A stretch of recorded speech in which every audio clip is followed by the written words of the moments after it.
Donc l'exercice qu'on fait cette fois-ci, c'est ça. Alors je l'ai volontairement, vous ne l'avez pas écrit comme ça sur votre livret d'exercice, il y a des belles phrases, et j'ai volontairement voulu l'écrire comme ça parce que je me suis dit que ça serait bien que vous vous rendiez compte que en mathématiques on a des notations qui sont particulières et qui en fait veulent dire des phrases, vraiment, en français. Et ce qui est bien avec ce genre de notation, c'est qu'en fait c'est compréhensible par tout le monde. Regardez, si vous regardez les seuls mots qu'il y a, techniquement, c'est soit, expliciter, la matrice. Le reste, c'est que des symboles. Mais je vais vous dire en fait ce qui est écrit là, si je devais faire une phrase, c'est marqué soit la matrice C appartenant, soit la matrice C d'ordre 3 à coefficient réel, c'est ce qui est marqué en fait ici, pour tout IJ appartenant à 1, 3. Alors attention, ici c'est un intervalle un peu particulier. Vous voyez un petit peu l'intervalle, il n'a pas des crochets, il a des crochets avec une barre en plus. Parce qu'en fait, quand vous avez l'intervalle 1, 3 comme ça, c'est un intervalle où vous prenez que les entiers. Ça veut dire que dans cet intervalle-là, il n'y a que 1, 2, 3. Ah ouais, on peut, on peut le noter comme ça en fait. On le note comme ça en fait. Et donc là, ça veut dire que I et J, ils sont compris que dans 1, 2 et 3. Ça veut dire que I peut valoir 1, peut valoir 2, peut valoir 3. Et J aussi. D'ailleurs, au passage, j'ai oublié un petit truc, j'ai oublié de mettre le carré ici. Il y a un carré en fait qu'on écrit ici quand on fait un couple. Alors je sais ce que vous allez me dire, c'est hyper bizarre, on met des intervalles au carré, c'est un peu la fête du slip. Mais en fait c'est important, je vais vous expliquer pourquoi. Regardez, en fait si vous écrivez ça, si vous écrivez XY appartient, imaginons que vous dites que XY appartient à l'intervalle 0,1. Cette fois-ci c'est vraiment l'intervalle 0,1, pas que les entiers. Si vous écrivez ça comme ça, pour un matheux c'est un peu problématique parce que vous dites que, imaginons que je prends X égale 0,5. Et bien en fait si vous l'écrivez comme ça, 0,5 comme il est pris que pour x, on pourrait croire qu'on n'a plus le choix pour y en fait. Okay. C'est-à-dire qu'on ne peut plus prendre le couple 0,5, 0,5. Vous imaginez que l'intervalle 0,1, c'est un sac. C'est un sac que vous avez avec tous les nombres entre 0 et 1. Il y en a une infinité, hein, d'accord? Tous les nombres entre 0 et 1. Et je vous dis, il y a x ici, il y a y à côté, et ils doivent tous les deux choisir un numéro dans le sac. Si x choisit le numéro 0,5, y ne l'a plus. Vous comprenez ce que je veux dire? Donc si vous mettez un carré, par contre, quand vous mettez un carré, en fait vous dites que vous avez, on dit qu'on a un produit cartésien, on verra ça plus tard, en fait vous avez deux sacs. Vous avez un sac avec les nombres 0,1, un sac avec les nombres 0,2, 0 à 1 aussi. Donc x il est là, il prend son 0,5, et y il dit, moi aussi je veux 0,5. Super, il y a un deuxième sac, et moi je pioche dans ce sac là en fait. D'accord? Donc x va piocher là-dedans, et y va piocher là-dedans. Donc ici, i va piocher dans 1, 2, 3, et j va piocher aussi dans son 1, 2, 3 à lui. D'accord? Et on pourra avoir tous les couples qu'on veut. On pourra avoir 1, 1, on pourra avoir 1, 2, 1, 3, on pourra avoir 2, 1, 2, 2, 2, 3 et ainsi de suite. D'accord? On pourra avoir tous les éléments. Monsieur? Oui? C'est normal que sur C appartient à M, il y a une boucle à la... Oui, c'est un M calligraphique. C'est un M majuscule calligraphique. Et on peut avoir un M normal? J'aime pas trop. Après tu peux, mais en général on met un M calligraphique comme ça. Ouais, mais ils sont plus beaux, mais M normal. C'est quoi le 3? Mais au moins c'est parce que en fait grand M comme ça, c'est souvent justement le nom d'une matrice en fait. Donc on le met d'une autre calligraphie pour dire que c'est l'ensemble des matrices. Okay. Oui? La matrice 3, là, c'est en fonction de réel ou appartient à réel? Ça veut dire que les coefficients qu'il y a dans la matrice sont réels. C'est ça que ça veut dire. Mais du coup, quand il y a une parenthèse, c'était pas censé être en fonction? Ah, ça veut dire que les coefficients... Non, là ici, ça veut... Alors, c'est pas toujours, hein, c'est en fonction quand c'est une fonction que tu as. Ouais. Donc, là, c'est pas une fonction, c'est un ensemble. Quand il y a P entre parenthèses, c'est en fonction aussi. Alors là, par exemple, c'est quand tu as une propriété dans les récurrences, tu dis P de n, c'est une proposition qui dépend de n, en fonction de n. Là, on pourrait dire aussi que les coefficients de la matrice dépendent de R. Ils sont fonction de l'ensemble R, si tu veux. Tu n'auras pas des coefficients autres que des réels. Mais là du coup, c'est comme les démonstrations. On est obligé de dire dans quel... Bah oui, vous dites dans quel ensemble vous travaillez, bien sûr. Donc ici, j'ai ça. Et là, qu'est-ce qui est marqué? Pour tout IJ, bah regardez comment sont définis les coefficients CIJ. CIJ sont définis comme I plus 3J. D'accord? CIJ est défini comme I plus 3J. Et je vous demande de m'expliciter la matrice C. La matrice. Donc expliciter, ça veut dire de me donner cette matrice.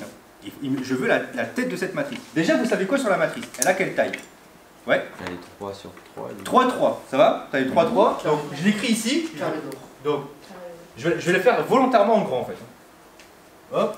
Donc j'ai une place ici, une place ici, une place ici, une place ici, une place ici, une place ici, ici, ici. C'est volontaire, hein. Je ne veux pas aussi grand. On verra pourquoi. Ouais. 3J, c'est pas la position.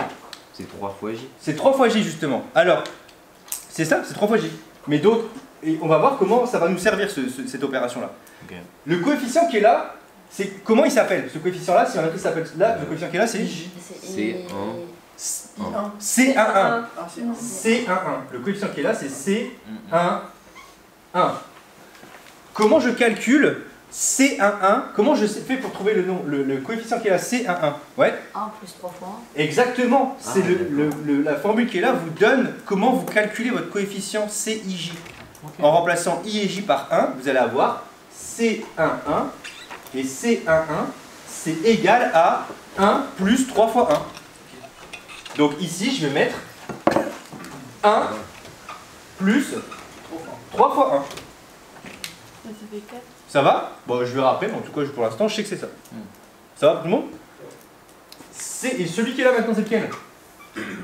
C'est C'est 1, 2. 1, 2. C'est 1, 2. C'est un 2. Ok? Donc je fais comment pour le calculer du coup? 1 plus 3 fois Non. Si, 1 plus 2 fois 1 3. plus 3 fois 2.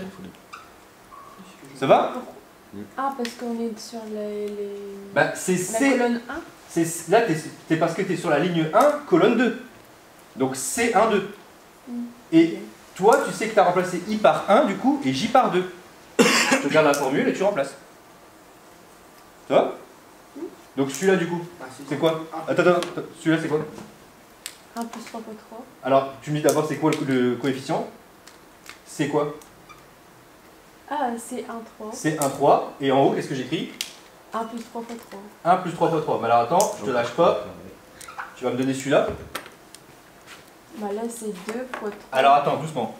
C'est quoi? C'est C, C'est 2, 1. C de 1. Allez vraiment doucement quand vous faites vos trucs. Hein. Et là, c'est 2 plus 3 fois 1. exactement. Ça va? Vous comprenez là le truc? C'est pas compliqué. Hein. Ok? C de 2, C de 3. Du coup, je vais aller un peu plus vite. C3, 1, C3, 2, C3, 3. Vous êtes d'accord? Et là, j'y vais. Donc ça fait 2 plus 3 fois 2, 2 plus 3 fois 3, 3 plus 3 fois 1, 3 plus 3 fois 2, pardon, 3 il est un peu dégueulasse là. Donc 3, et 3 plus 3 fois 3.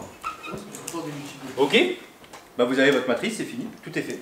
Regardez bien, j'ai tous mes éléments et j'ai juste à faire. Bon, elle sera un peu plus écrasée, désolé. Donc ça fait quoi? Ici ça fait 4. Ici, là je vais avoir 7, c'est ça? Ouais. Je vais pas avoir à chaque fois. Donc 10. Ici 3 fois 1, donc 5. 5, 8, 8, 8, 11. 11. Normalement vous avez la ligne suivante, vous avez ah, compris ce qui se passe. 6, 9, 12. Exactement. Et donc voilà votre matrice C. Vous avez explicité votre matrice C à partir de la formule automatique qu'on vous a donnée pour tout coefficient IJ. En fait. Ok? Là vous avez la matrice. C'est joli. Est-ce que c'était peut-être un peu ça, rien à voir, mais peut-être. Bah, j'ai vu deux trucs. Genre, déjà qu'à chaque ligne, on rajoute plus 1. Oui. Et C'est aussi ça. que. Par exemple, 4, on Et peut à multiplier chaque par colonne, 2, et si on le multiplie par 3, on arrive aussi à 12. Je sais pas si ça c'est relié forcément avec une, j'en sais rien. Moi, j'ai Et, un- Là je sais pas te le dire. Faudrait vérifier effectivement. Bah, si ça peut marcher. alors, du coup. Mais effectivement là c'est normal parce qu'en fait comme ton I il augmente d'une quand unité il à chaque change, fois, voilà, ça augmente de plus 1 ouais.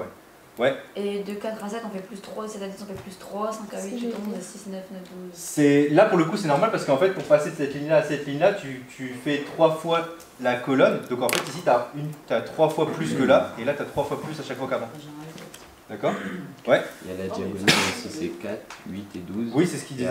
après, C'est ce qu'il disait. En fait mais par contre là ce qui est intéressant c'est qu'en plus votre matrice, alors moi j'ai dit que c'était la matrice de taille 3, mais il n'y a rien qui vous empêche de dire bah, en fait cette matrice je pourrais aussi la définir pour une matrice de taille 12. Je pourrais faire 12, 12 et la formule marche toujours. Sauf que là cette fois-ci bah, je vais pas m'arrêter là. Je vais continuer. Je vais faire 1 plus 3 fois 4. 1 plus 3 fois 5. Bah non, même pas. Je suis même pas obligé. Je suis pas obligé que la matrice soit carrée. Bah, est-ce qu'on peut dire que C'est pas obligé que la matrice soit carrée. On peut dire que la matrice elle est proportionnelle. Non. Alors, on rajoute Bah, plus 3 à chaque fois, et on rajoute plus Proportionnel c'est pas plus, attention. Hein. Proportionnel c'est faux. Hein. proportionnel, Attention. Donc ici non, on additionne à la limite, par plus 3 si vous voulez, mais c'est Du pas. coup, là, on a exprimé la matrice. Là, voilà, c'est fini. Vous avez expliqué la matrice. C'est juste La ça. formule est ok. C'est juste ça. Ok.